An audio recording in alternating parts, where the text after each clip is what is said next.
mengenai kerahasiaan ini diharapkan agar dalam bisnis to bisnis, once mereka sudah bisa mencapai suatu keputusan, kita masih tetap bisa berbisnis bareng, nggak harus jadi musuh. Tapi masih terbuka lah kemungkinan, walaupun ya ada juga yang akhirnya dispute ya sampai default, diputus kalah, ya sudah selesai bisnisnya. Untuk biaya relatif dapat diperkirakan. Kalau mengenai biaya perkara di pengadilan memang relatif nggak mahal ya.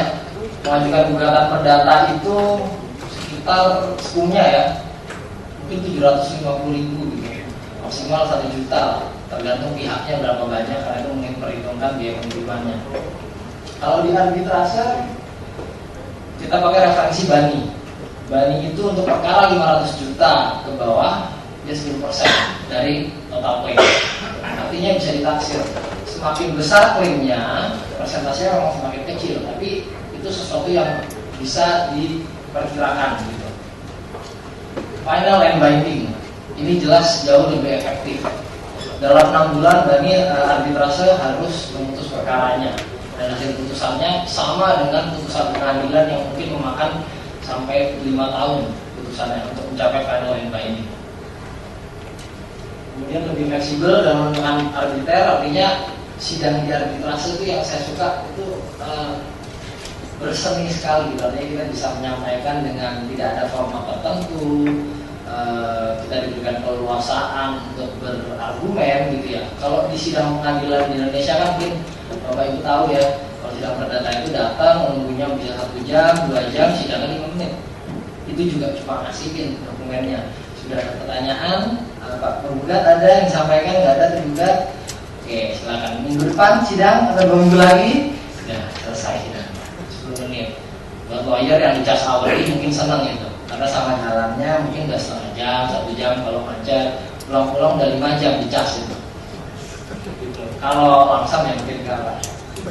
Oke, kemudian sengketa ditangani oleh arbiter yang ahli dalam bidangnya. Kita bisa memilih siapa yang akan jadi juru adil buat dispute yang kita hadapi. That's the beauty of arbitrase.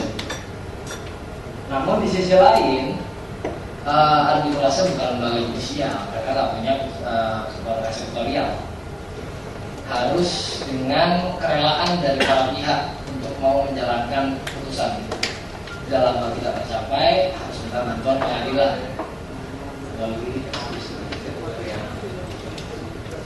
Di sisi lain, arbitrase itu sebenarnya hanya efektif kalau para pihaknya benar-benar mau menyelesaikan melalui forum itu. Karena begini, undang-undang arbitrase memang membuka celah adanya upaya pembatalan putusan arbitrase nasional, saya katakan. Jadi sebenarnya kalau putusan arbitrase asing, saya rasa sudah bukan isu lagi. Kalau itu tidak terbuka kemungkinan untuk dibatalkan. Hanya adanya penolakan. Saya rasa Pak Hussein sudah sampaikan itu ya. Tidak terlalu jauh. Pembahasannya ada di Rio Convention penolakan. Nah, kenapa saya katakan arbitrase itu hanya buat pihak yang benar-benar rela ingin penyelesaiannya melalui arbitrase? Karena prinsipnya pasal 70 Undang-Undang Arbitrase tentang pembatalan itu syaratnya limitatif. Maaf saya agak tidak hafal, tapi yang pasti unsur dalam pasal 70 itu semuanya unsur pidana. Dan dalam penjelasannya jelas sekali bahwa untuk mengajukan pembatalan dengan salah satu unsur yang limitatif tadi, itu harus dibuktikan dengan putusan pengadilan yang telah berkekuatan hukum tetap. Sekarang logikanya mungkin tidak kita bisa mengajukan pembatalan yang jangka waktunya adalah 30 hari sejak putusan arbitrase dijatuhkan. Kemudian kita harus mendasarkan dengan membawa bukti putusan pidana inkrah yang mungkin bisa 5 tahun berkeluar.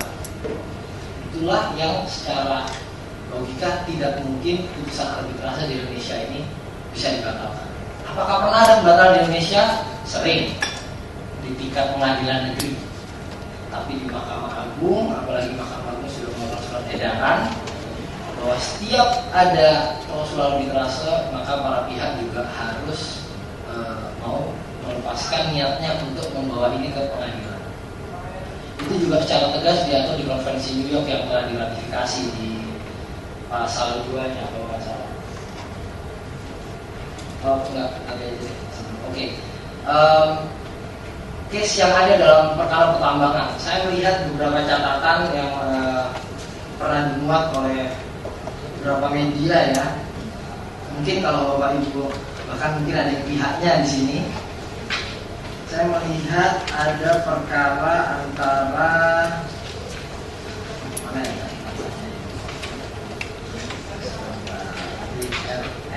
BRN dengan Jambi Resources kalau saya ingat salah. Oh iya, Jambi Resources dengan Bungo Raya. Perkara ini diselesaikan melalui arbitrase di Siak. Jadi mereka sepakat untuk selesaikan ini di Singapura. Tapi kemudian pihak yang dikalahkan merasa tidak puas, mereka mengajukan pembatalan di Indonesia. Mereka mau eksekuatur, kemudian bisa didaftarkan di sini, diingat pembatalan dasar pasal 70 tadi, tanpa berdasarkan putusan pidana. Hasilnya waktu itu ditolak. Yang akhirnya jadi panjang adalah para pihak ini saling bersengketa, saling mengajukan gugatan lagi di Jakarta Pusat. Jadi spirit yang tadinya mau cepat selesainya melalui arbitrase itu sudah hilang. Karena ujung-ujungnya mereka bawa perkaranya ke pengadilan juga. Sebenarnya yang bisa didem nggak kayak gitu? Nah ini yang selalu jadi pertanyaan. Sering ada perkara itu sampai perkara yang sama dengan pihak yang kurang lebih sama, bisa sampai tingkat PK yang putusannya saling kontradiktif. Kalau dalihnya Mahkamah Agung sih ada Chinese wall ya, jadi semuanya punya independensi majelis hakim dalam memutus perkara, jadi nggak saling mempengaruhi satu sama lain. Tapi di sisi lain, bagaimana dengan pencari keadilan? Mana kepastian hukumnya kalau misalnya ada dua putusan yang saling bertentangan? Eksekusinya bagaimana nanti? Atau malah dua-duanya non executable, nggak bisa dieksekusi? Jadi apa? Pointless. Nah, dalam kondisi seperti itu biasanya sering disiasati. Mungkin dalam slide selanjutnya nanti saya. Oke, ini contoh klausulan arbitrase dalam perjanjian yang common digunakan. Yang ini adalah ICC. Kemudian next slide mas, yang kayaknya kelebihan masih belum cuma. Sebelumnya lagi tadi Pak. Oke, ini yang Dani dengan Citra. Oke, next.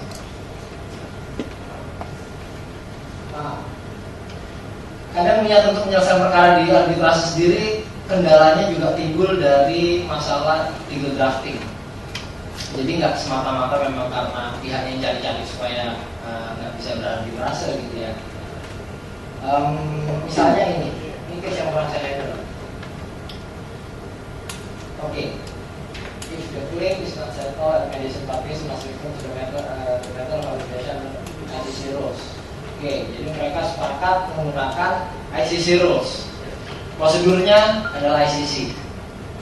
Kemudian arbitrase dilaksanakan di Jakarta menggunakan bahasa Inggris. Oke. Apa sebenarnya menjadi persoalan dari klausul ini?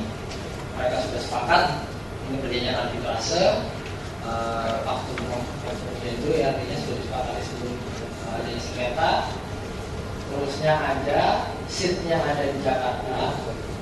Tapi dalam perkara ini yang jadi persoalan tidak dijelaskan ini mau ad hoc atau institusional arbitrasenya. Mau pakai forumnya ICC juga atau mau ad hoc, nah, itu yang nggak jelas. Akhirnya satu pihak merasa kalau kita ad hoc di sini harus pakai arbiter dari ICC. Yang satunya mau kan di Jakarta, berarti arbiternya dari Bali. Nggak ketemu kayak gitu. Karena nggak ketemu, akhirnya perkara ini dibawanya ke pengadilan lagi. Digugat pakai dasar perbuatan melawan hukum. Tambah pihaknya gitu. Jadi ada pihak tiga lagi yang ditarik. Alasannya yang pihak tiga ini kan nggak TKP yang diterasa, saya jadi boleh dong di sini. Lagian yang saya menggugat nggak ngomong soal kontrak kok. Kalau juga masalah kontrak juga gitu. Ini salah satu case yang kemudian disebut. Kemudian ada lagi yang seperti ini. Banyak pihak asing yang percaya sekali bahwa menyelesaikan arbitrase di Siak itu profesional, efektif, dan efisien gitu. Tapi kan jadinya mereka membuat seperti ini. Jadi ada klausul dispute resolution. Mereka sepakat, hukumnya Singapura, prosedurnya juga Singapura, tapi dia buat lagi klausul tentang jurisdiction, bahwa semua hal yang terkait dengan agreement ini, kemudian pelaksanaannya untuk Singapura, pengadilan Singapura yang memiliki wewenang untuk dan tidak ada pengadilan lainnya. Ini yang sebenarnya agak ambigu juga gitu.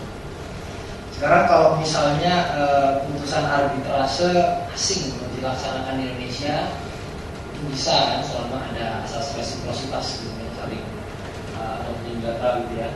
Nah, tapi yang jadi persoalan di sini ditafsirkan lain yang ada dalam klausul jurisdiction itu, bahwa nantinya putusan arbitrase ini hanya bisa ya di enforce-nya di Singapura saja, karena nggak boleh di lain, nggak boleh pengadilan lain.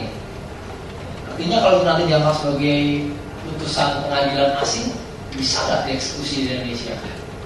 Jauh lagi, itu diatur di RV lagi 438. Putusan pengadilan asing karena asas kedaulatan, maka harus relitigasi.